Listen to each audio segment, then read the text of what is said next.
Bismillahirrahmanirrahim. Assalamualaikum warahmatullahi wabarakatuh.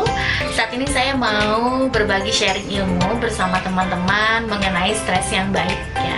Dimana teman-teman mungkin selalu berpikir bahwa stres itu selalu negatif, selalu menjadi sampai emosi yang tidak baik. Baik itu stres menjadi cemas, menjadi rasa takut, panik, keringat berlebih, ya, gemetar, jantung berdebar, kemudian merasa tidak kontrol dengan kondisi buang air kecil dan buang air besarnya, pikiran tidak tenang, ya, kemudian merasa segala sesuatu menjadi gelisah dan tidak karuan, atau mungkin overthinking, merasa bahwa segala sesuatu yang belum terjadi dipikirkannya selalu buruk. Ya, itu diakibatkan adanya stres dalam diri kita.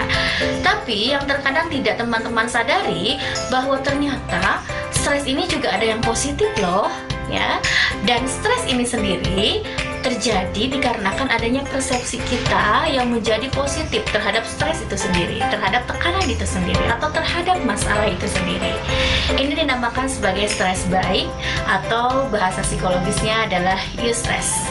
Dimana eustress atau stres yang positif ini terjadi karena ketika ada permasalahan, ketika ada tekanan, ketika ada beban masalah, kita melakukan persepsinya secara positif, menilai setiap permasalahan ini adalah sebuah tantangan, sehingga stres yang dimunculkan menjadi emosinya positif. Contoh, ketika kita masuk dalam sebuah organisasi, di dalam organisasi sudah pasti ada peran, tanggung jawab, beban moral, tuntutan, dan lain sebagainya.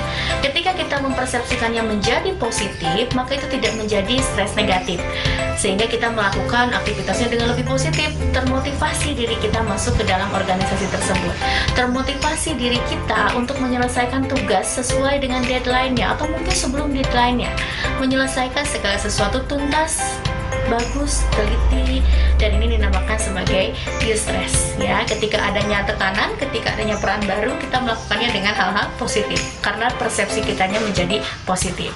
Kemudian ada juga hal-hal lain yang bisa menjadi teman-teman jauh lebih tenang juga ketika eustress ini muncul ya. Bisa jadi ketika adanya ujian. Nah, teman-teman yang memiliki ujian, yang sedang menghadapi ujian dan merasa takut, cemas ya, bagi teman-teman yang emosi persepsinya negatif terhadap tekanan tersebut, sudah pasti pikirannya jadi semrawut, sudah pasti berpikir overthinking, aku nggak bisa ngerjain ujian, aku harus nyontek, aku harus mempersiapkan ini dan itu, yang selalu berpikirnya negatif. Tapi bagi teman-teman yang memiliki kadar emosinya positif dan memiliki persepsi terhadap masalahnya positif, sudah pasti ketika ujian berlangsung atau datang menghampiri kita, kita selalu berpikir bahwa ujian adalah memotivasi saya untuk menjadi lebih baik. Saya akan terus belajar supaya nilai saya lebih bagus. Ini menjadi eustress atau stres yang positif. Dan ada juga yang mungkin keseharian kita berpikir bahwa stres itu negatif atau dinamakan sebagai distress. Stres yang negatif atau tidak baik ini secara psikologis dinamakan distress.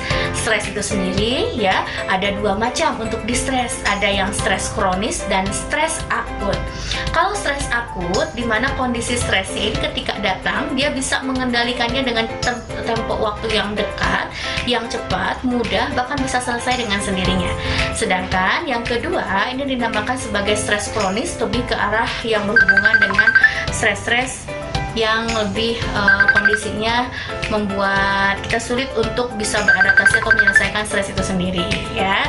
Sehingga stres yang saya harapkan dari teman-teman adalah eustress, dimana stres ini sendiri adalah kondisi dimana kita bisa melakukan persepsi positif terhadap tekanan atau beban atau permasalahan yang muncul terhadap diri kita ya. Untuk itu bagaimana cara melakukannya? Tetap berpikir positif, tetap menilai segala sesuatu bukanlah sebagai cobaan, melainkan ujian dan tantangan supaya kita menjadi lebih baik, termotivasi lebih hebat lagi. Itulah yang membuat stres menjadi eustress atau stres baik, dan ini bisa membuat teman-teman ketahanan mentalnya lebih hebat. Sekian informasi dan diskusi saya hari ini. Terima kasih banyak. Assalamualaikum warahmatullahi wabarakatuh.